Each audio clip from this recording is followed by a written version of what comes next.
Welcome everyone. We're still waiting for the speaker up. He just got here. How's it going? Hi, Jack. Good morning. Sorry. Is the internet working? Or yeah, it's working. Sorry, okay. I didn't have my headphones in. Yeah, that'll do something. How you doing? Not too bad. You? Good. Yeah, it's been a long week, but I'm it's sure. day 3, so it's yeah. all good. Party's just getting started, though. You know it. How you doing? Not bad. Just traveled. I'm just traveling. I'm actually in Baltimore now. Oh, you're Baltimore. Why are you in Baltimore? Just wanted to get away from just moving around, visiting my family. It's my mom's birthday, so wanted to surprise her. The whole thing. Okay, that's exciting. Well, happy birthday to her. I'll let her know you told her. Sweet, man. Awesome. So you ready for today? I am. Yeah, I figured out a couple tips that I think will be useful, and like if people kind of have extreme scenarios where just everything all at once just gets way overwhelming. Safe ways to kind of just come down back to reality, so you're not kind of hyped up or angry or something. So you can kind of just take control of your mind in like acute situations. So I think that's a couple tools for that based on pretty ancient techniques I thought would be pretty useful today. In addition to before, which is Monday was a more kind of proactive, long, and I realized it doesn't really fit this format well to just be quiet for 10 minutes, especially when I can't see people's faces and whatnot. So I think this will be more interactive. Alrighty, sounds good. Well, we'll get to the tips in a minute. All good, Mayor. We're actually gonna get started right now. So I'll go ahead and start the session. So good morning and happy Wednesday, everyone. My name is Jack, and I'm excited to get started on a meditation event. Today's session will be led by Kevin Jain right here. Kevin Jain, having graduated from Harvard University with the BA in economics, he is now a first-year MBA candidate at the University of Chicago Booth of Business with a lifelong interest in spiritual development. Kevin began studying Eastern philosophy as a teenager. In 2013, he learned a technique for bringing the mind into direct contact with the transcendental, pure consciousness within each of us. So, Kevin, take it away. That's quite an intro. Thank you. Thanks, Jack. All right. So today we're going to learn, I think, 2 techniques kind of for more acute situations like I was just mentioning. So the first is going to be something called a box breath. Very simple, but extraordinarily powerful. And basically what it is just a four-step breathing process. And, in ancient philosophy, basically ancient Indian philosophy, if the breath is kind of the passageway in between the mind and the body and the outside world, because it's the autonomic nervous system, it's the kind of automatic response is breathing. But it's also something that you can control. So by controlling the interface between your breathing through your nose, you can actually kind of modulate how your body is, relaxed and or not relaxed. So for this, we're just going to do, a 4-count breath in. So like and then we hold it for 4 seconds, right? And then you let go. And then you just, with all of the air out, 1, 2, 3, 4. And it's that simple. And just we'll do maybe 10 of those breaths, and then I'll get some feedback from the chat, and then we'll go on to the next one. Sound good? Cool. Awesome. All right. So I guess I'll just count and just follow my count. Ready? So, and it's going to be through the nose exclusively. And if you have like a bad nose or something, then use your mouth. But go for it. Ready? Okay.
We're halfway through. I'm counting, don't worry.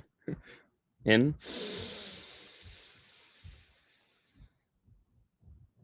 Hold.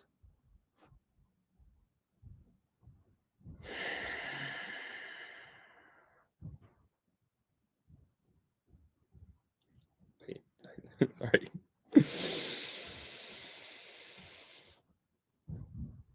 2.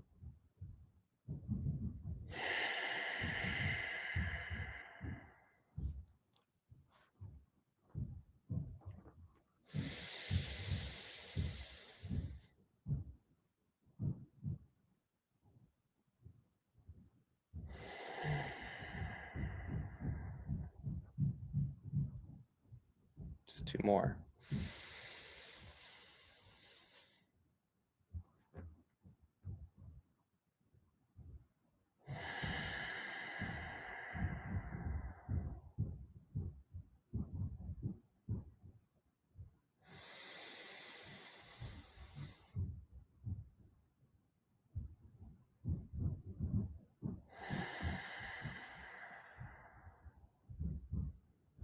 All right, last one.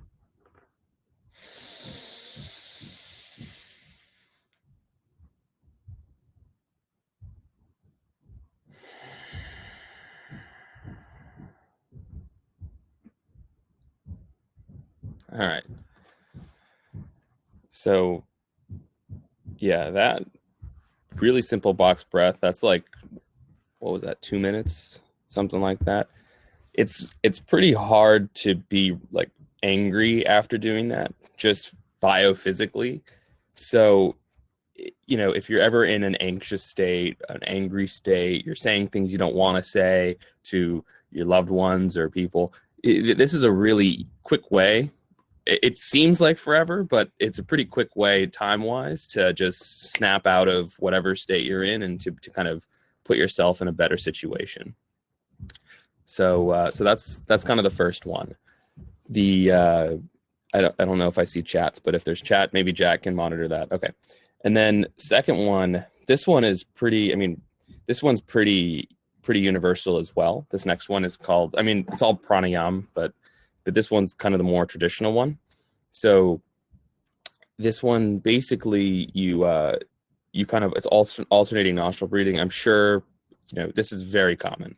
So I'm sure a lot of you, some of you may have seen this one before, but it's still very valuable. For kind of the same reason. It feels like it takes forever, but it also balances your brain. It kind of slows down your thinking. There's so many benefits, even if it seems so simple.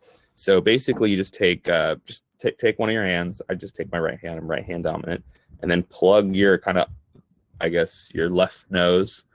Yeah, the left, right, and this part is a little funky. So this like this, and then you breathe out of the open nostril, and then you breathe in through the open nostril, and then you switch so that your thumb is like this, and then you open it, right, and then in again, and then you switch, and then in, switch,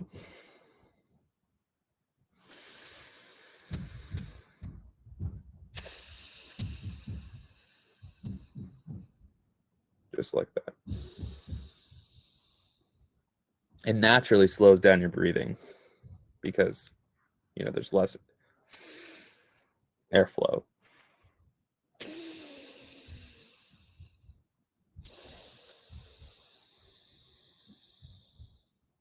And go at your own pace.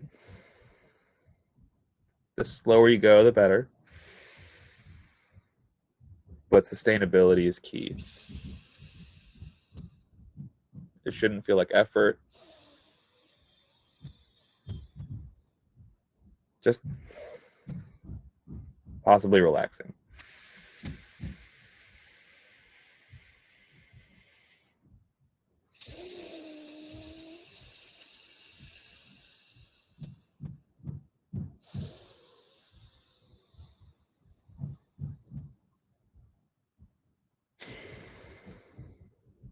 Feel free to close your eyes, leave them open.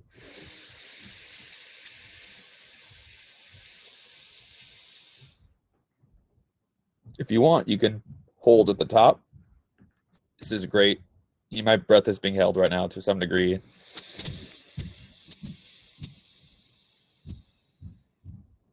Anything to slow your brain down.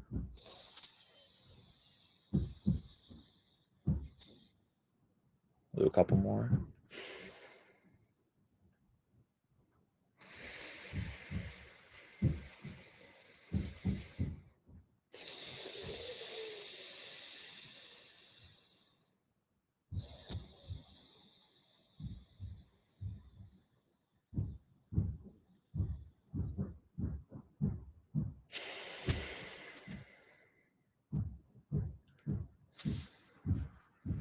And so you may notice that your posture kind of naturally or automatically improves as you're doing this, the alternating nostril breathing.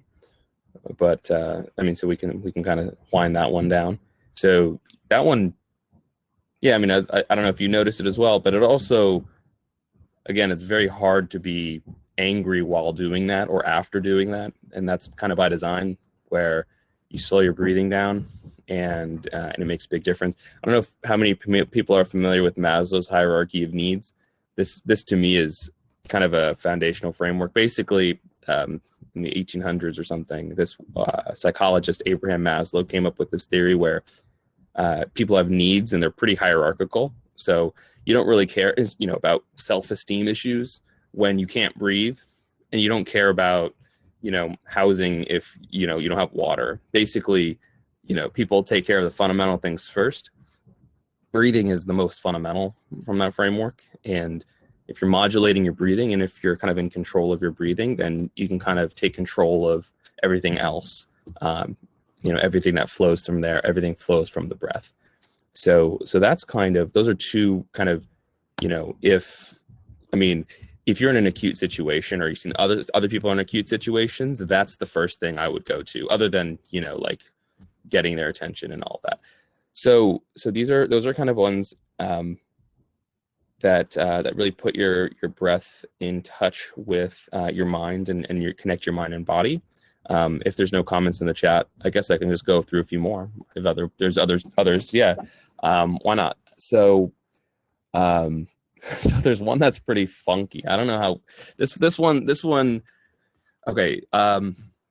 All right, we can try it. So this one I learned. This one's probably one of the most famous techniques, I would say, in certainly in the West.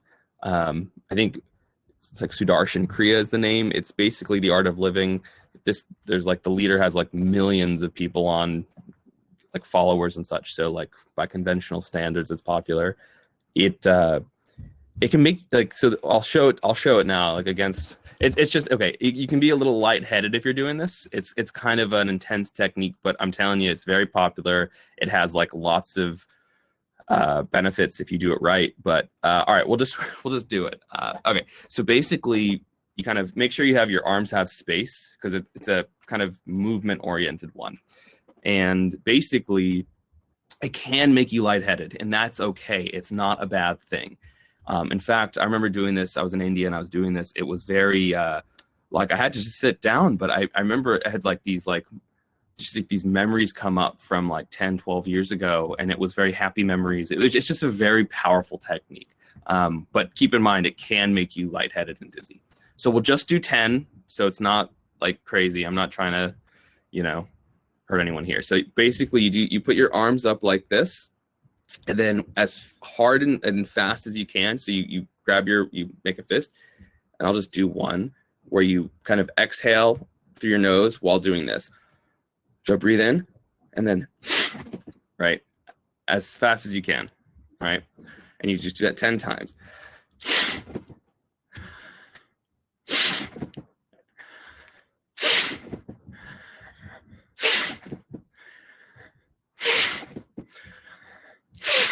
And typically you go faster.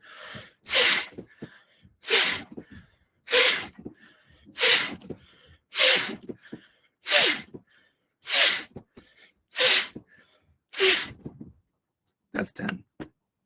Now, I don't know if you feel like little tingly sensations. Anyone feel tingly sensations? If you don't feel tingling sensation, if you do feel tingling sensations, you're doing it right. Jack, you feel A tingling? little bit. Yeah, in the arms. Feels pretty good, right? I don't know. Just trying to wake up, and then I was getting me. You know it. Yeah. There you go, Luke. Come on. It's this one can wake you up, yeah, and wake up other parts of you that may have been just asleep for a while. So this one's, I love this one. It's kind of like running, kind of just wakes you up, or just splash cold water. So like right after that one, typically it's like an 11-minute kind of deal.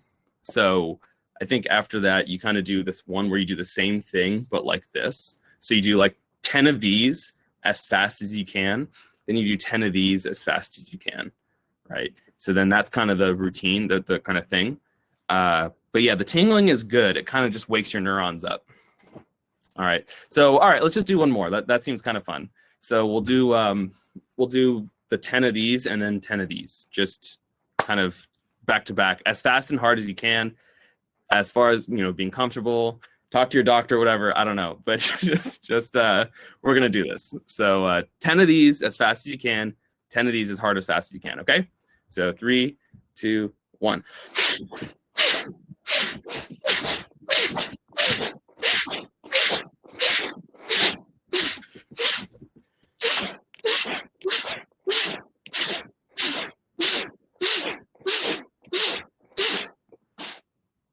All right. Good morning. Going everywhere. Ah. Yeah. So you can grab one of these if you got it. Gotta get a Kleenex. Yeah. I don't have a Kleenex anywhere. Sorry that you don't have one, but it's okay. Hey. It's okay. So yeah, I mean, these are a few ways to just kind of. Also, again, pretty hard to be upset after doing that. I mean, like, you know, you can get amped up, but you know, all these are just ways to just chill out and instantly, pretty quickly chill out. Yeah, I mean, so there's that. What else? What else is useful? Let's see. We could do. I mean, honestly, if so, these are great for like quick things. So there's kind of like the fast, and then there's the slow. The best way to activate the slow is just doing like as deep breathing as you can, like diaphragmatic breathing. That's what babies do automatically, but like nobody else does. So basically, diaphragmatic breathing, you just put your hand on your stomach, and then just I don't know. After that one, I don't know if it's going to be easy to do, but we'll try it. You got it. Yeah, let's go ahead and do it. Okay, so then we're just going to go ahead and just breathe as deep as we can, and just hold it for as long as we can. You know, people can do this for minutes. We're just going to kind of do what we can. So you just breathe in as low as you can, and then, yeah, notice how everything gets quiet except for me blabbing.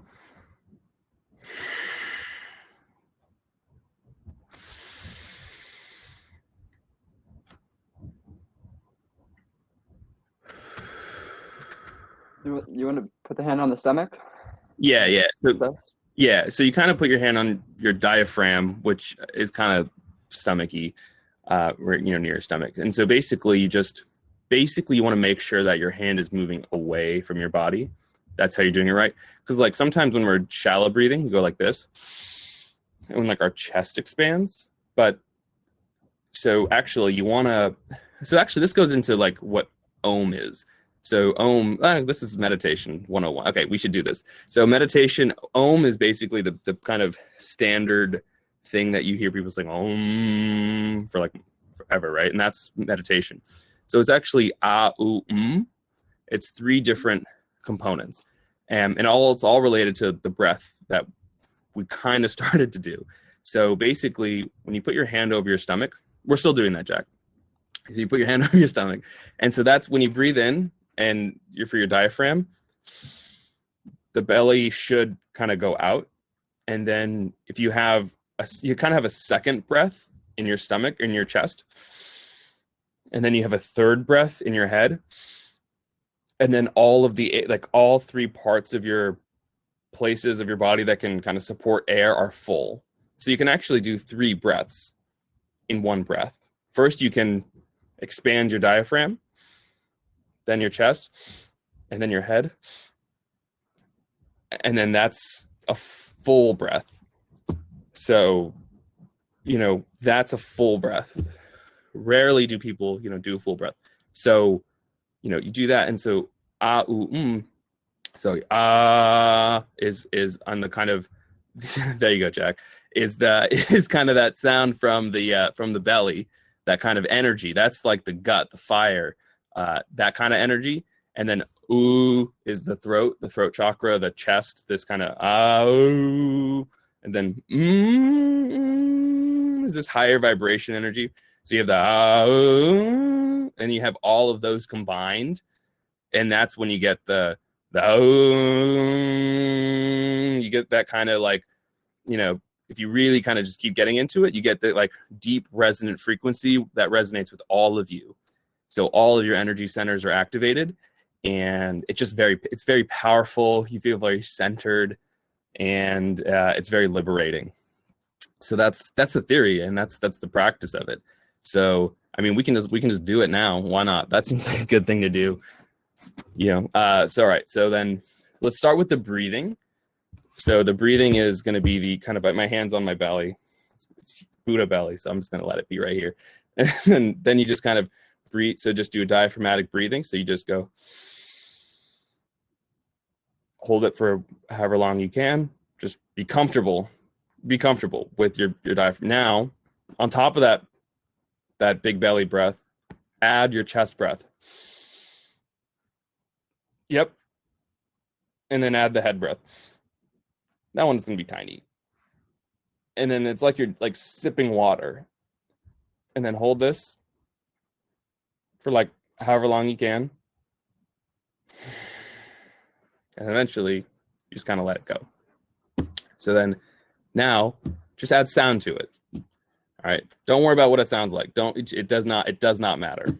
Okay. There's not like a perfect or whatever, right? So you go. So then you just go, after you breathe in, then it's and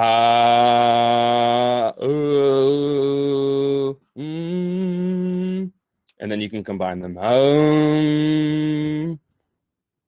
Right, simple like that. It doesn't really matter how long you do it, deep, doesn't matter. Just activating those kind of wakes up your energy centers, and movement starts to flow. All right. Yeah, do you want to do a couple of those, or let's do a couple of those. I think. Yeah. Then I'll answer. Then we'll go through any questions. Yeah. It's it's so much easier to do in person. It's more fun because then there's like resonance frequencies. I don't know if anyone's ever been in music, but if you sing or something and then other people sing at that same key, it gets this like really trippy, awesome like resonance frequency where everyone feels it and knows that we're all on the same vibe. So we'll just do it anyway. So we'll just do me and you will do it. Maybe we'll get in the same vibe. All right. Maybe we'll vibe. All right, ready? So we'll do the breathing first, and then we'll add the noise. Okay. So then it just like diaphragm, chest, head, and then go and then together. Do you want to do it a couple, like 5 times, or what is that like? 5 times sounds great. All right, let's do it. Let's do it. All right, ready? So, and now the sound.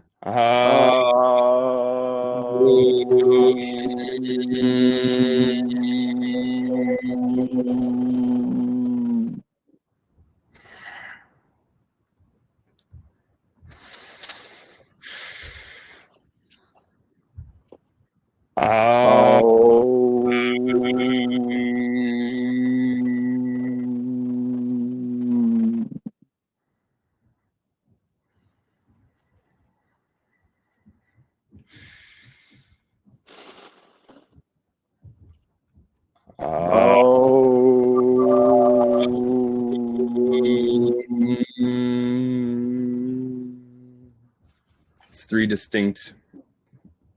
Okay, we'll do it.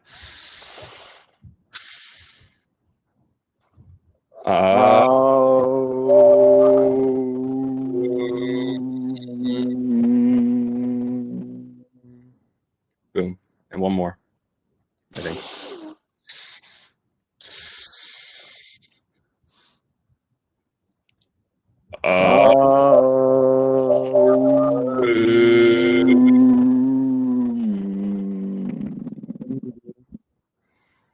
the go ahead. That's good. I was Yeah, just relaxing. yeah, the base is really where the energy comes from. Like the lower you can draw your energy from, the better, the deeper your resonance frequency, and the more energy is in your breath and your vitality and your voice and your being. So draw deep, and then the higher you can reach mentally, you can reach high mentally, but your energy comes from the earth, right? Until we go to Mars, right? So and so far as we're on Earth, that's kind of the kind of energy draw that we bring. So, I mean, and then we can get into Kundalini Awakening. That's where like your chakras are wide open, but you really want to open the root chakra first, so then you don't get disoriented. If you open your sacral too soon, then it's addiction. Then if you have or eating, if it's the solar plexus, heart chakra open too soon, you're probably not gonna end well in relationships. It's a whole thing, right? You want to stay balanced, centered, grounded, and kind of in line with yourself, with the earth, the whole thing. So these things are real. They may seem woo woo to but they do have a lot of relevance in kind of the day to day. If at the very least you took away the kind of like 911 emergency breathing techniques, that's good. And kind of touch on some of the deeper aspects of kind of, I guess, chakra or Hindu or spirituality, or I don't know what you want to call it, but the spiritual realm where meditation can that spiritual realm can infuse your daily life. Awesome. Well, that was awesome. Thank you so much for those tips and for going through those. I'm sure a lot of us. That's a good question. Lute has a question. Do you keep your eyes open, closed, or does it not matter? It doesn't really matter. Like there's probably just like lots of debate amongst like some people on this topic in terms of this is better, that's better. Some techniques matter. So like Zen, like Zazen meditation, you have to keep your eyes open. You just stare at something and you just kind of like breathe in and out. And it's important. Vipassana, you have to keep your eyes closed. Like it's according to the technique in particular. For these particular, it doesn't really matter, I would say, for this part. I mean, if you close your eyes, there's less stimulus, so you can argue that you might get a better internal experience. But eyes open, while you're more connected to the real world, the objective world, so there's more integration. So it's personal. I'm gonna call it personal preference.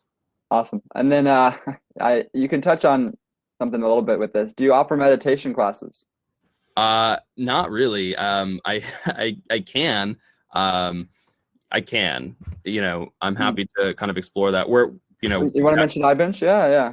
So we're starting a thing. No. This is the time. So we're starting a company called iBench, or we're developing a product called iBench to meditate. We're still figuring it out, but we're building out a kind of all-in-one multi-sensory guided meditation system whereby we're actually creating a product, and then I'm kind of adding some kind of classes and some of that guided elements to it. And probably through that platform, we'll offer like a Peloton style like type of guided class. So that way, not only is it, because one-on-one goes far, but like when you're with a community, I'm telling you, like it really feels so amazing when lots of people are doing it together. You get synergistic effects, like your limbic system relaxes, their limbic system relaxes, everyone's system relaxes, and everyone feels better. So that's kind of what we're doing now. So you can go to the ibench.com and you can sign up for updates there, and we'll keep you posted there. Maybe Jack can put it in the chat, but yeah, I think it's going to be pretty fun. Yeah, I do think that people can become more peaceful, and I'm not going to leave you hanging. Just go to the website, sign up, and we'll keep you posted. Yeah, we'll keep you posted. It's we're still in the works, but definitely excited for what's coming, and the classes and the experiences that we're gonna make for everyone, because that's just like a really basic one, and it's still super powerful. So awesome. So I want to thank Kevin so much for coming. It was really awesome. And I just want to make sure that everyone knows kind of what's on the docket for today. So right after this at 9 o'clock, we do have design thinking with Henry.